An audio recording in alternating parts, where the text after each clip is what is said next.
Welcome back to part 2 of the Link G4X series here on the YouTube channel. My name is Alberto, and today's video is going to be focusing on the installation of the Link G4X into my personal 2017 Subaru WRX STI. Now, for those of you that are new to the channel, my 2017 STI is heavily modified, rotated kit, precision next gen 6870, process West intake manifold, and much more. And a few months back, Link reached out to us here at Church Automotive Testing and said, hey, we'd like for you to try out our Link G4X. We think you'd really like the software, the features, and most importantly, the customer service. So if you guys are in the market potentially thinking about the G4X, well, stick around and you guys are gonna find out whether or not this ECU is gonna be for you. Now, on my YouTube channel, I have guides pretty much covering the installation of every single thing that I've done to my STI so far, and this is gonna be no different. I'm gonna be doing this installation myself. For the most part, it's my first time installing a standalone ECU, so I'm sure there's gonna be a few hiccups along the way, but it's gonna be a great learning process, and it should give you guys some confidence to install the G4X on your Subaru as well, if it is gonna be your first time. So without further ado, guys, if you find the video informative or helpful, make sure to leave it a like. If you're on mobile, make sure to swipe right and hype the video up, as it does help grow the channel. We really appreciate all your support here, and let's kick this video off. All right, so let's actually open the box up and see what we get. So it's one of these boxes. So here we have our map sensor, some stickers. You guys know I love stickers. Product registration, installation guide with the QR code, which we will get into here in a second. The expansion loom, the can connection, and here is the ECU. Here is our circuit board. Now again, this should be plug and play. The ECU in this specific model behind the camera right now, my 2017 STI, it sits right behind the glove box. So if you guys have never disassembled the glove box, or removed it rather, it is pretty straightforward. I'll show you guys how to do that. We'll put this aside. And I think that is it. Yep, that is it for the packaging. I think there's a cable in here, yep. And that's it, so we'll put this to the side, and then let's go tear the glove box out of the car. First thing I'm actually gonna be doing before I even begin to remove the factory ECU is disconnect the negative terminal from my battery. I don't wanna give myself any weird electrical issues in the future messing with the ECU, so I'm just gonna go ahead and remove it. Now that we're in the car, we need to remove the factory ECU. In this 2017 STI, the factory ECU is located behind the glove box here on the passenger side. That is going to be true for all 2015 to 2021 STI models. Now, if you have a 2007 to 2014 STI, the ECU, according to the instructions, is going to be located somewhere here on the passenger side carpet area down below. I would refer to the WRX 11 Link G4X instructions. I'll link down below in the description in case you guys want to follow along. Now, to remove the glove box, it's fairly straightforward. We're going to open this up. We're going to pinch both sides here, and it's going to drop out like so. There is going to be something that is holding this side of the glove box in here. I actually have it. It's just hiding right here. It's right there on the floor now. But in case it doesn't come out as easy, just go ahead and remove that from the tab on this side, and the glove box should drop out. Now it looks like the ECU is actually going to be tucked right behind this plastic piece that is right here where my hand is. There's going to be a total of 1, 2, 3, 4, 5, 6 screws. It looks like I have to remove. They're going to be Phillips head screws. So I'm going to go ahead and remove them with a Phillips screwdriver, and then this plastic piece should be able to come out, which will give me access to the ECU, which looks like it's back here in this corner. I'll get the camera right now and show you guys a better view of that. Once you start lifting this up like I just did, this piece should start popping out. Gently grab it, it'll come out. And then it looks like to remove this piece, all we have left is this singular screw. So it looks like there's a total of 7 screws we need to remove. It looks like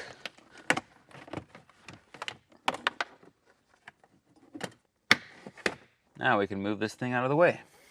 The ECU is going to be this thing, this black box over here. It says Subaru right there on the side. There are going to be these connections that I've already gone ahead and removed. They are just tabs. You just press the tab and then you pull down.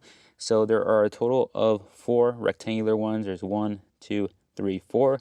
These go all along the side here on the black box. Then there's going to be this longer, skinnier rectangular harness. This guy actually ends up going right here into the silver box that is located right next to the black box here. You see how it's loose. There is a bracket supporting the ECU. Looks like we need to remove. It looks like there's a total of potentially 2 or 3 what looks like to be 10mm nuts. That's also confirmed by the instructions here if you're following along. There is one all the way down there. There's going to be another one that's hard to see, which I'll show you guys once I pull out the actual support bracket that's up there. And there's one actually right here on the corner where the ECU is. Well, that was a complete pain in the ass. I try to keep it real with people all the time and here on the channel.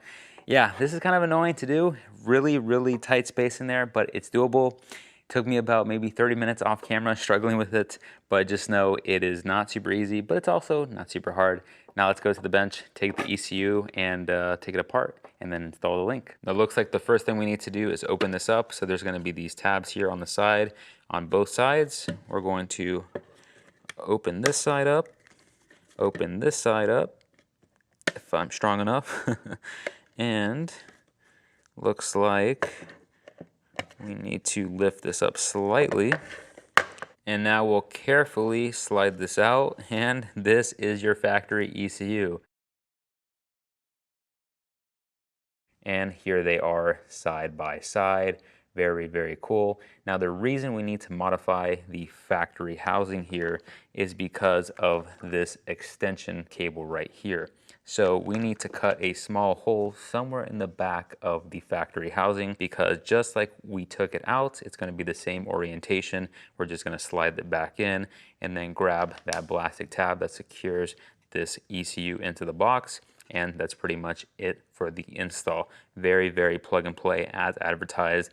You're just going to need to make a small incision here for this connection back here. Now I'm going to take this red paint marker here in a second, and I'm going to show you guys where to make the marks and where to, most importantly, make the cuts for the new ECU in our housing right here. Now we're going to grab the housing and have these two little knobs right here facing up, and that's going to be the orientation we are going to be looking at. Now according to the instructions, I'm just going to make a very rough trace, considering it's not too specific, but it looks like it starts on the right hand side here and goes about, I would say, 1/4 of an inch past the right hand side. So it's gonna look something like so. Now right where I made the red rectangle is where we're going to grab our Dremel, and we're going to make a cut mark there, and we're going to take our drill and drill bit, and we're going to make some small holes here in order to make a zip tie go through it to secure the harness that goes to our new ECU inside of the factory housing.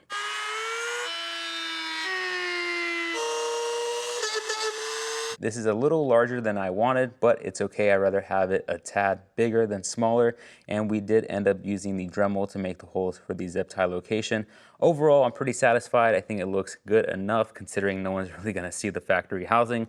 However, now what I'm gonna do is grab the housing, the ECU, go off camera, and just hit it with a small amount of air with the air compressor / air gun, just to clean things up and make sure I have no contaminants and or debris left over when we go ahead and insert the ECU and secure it. We're almost done, guys. All that's left to do is to fit the G4X into the factory housing. So we're gonna guide the cable through the hole we just made, and we're gonna put the ECU into the factory housing.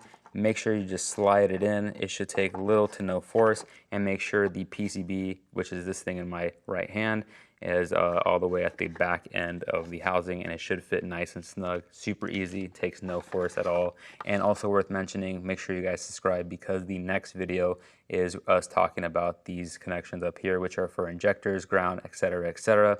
Now, assuming that everything is hooked up, just like so, everything's flush, we're going to take that tab we removed earlier on the video, and all that there is left to do is to secure it and snap it in place, and the ECU is not going to go anywhere, and it should look something like this. And again, this is where our zip tie location is going to go for this cable back here. Now that is pretty much the entire installation as far as putting the new ECU into our factory housing.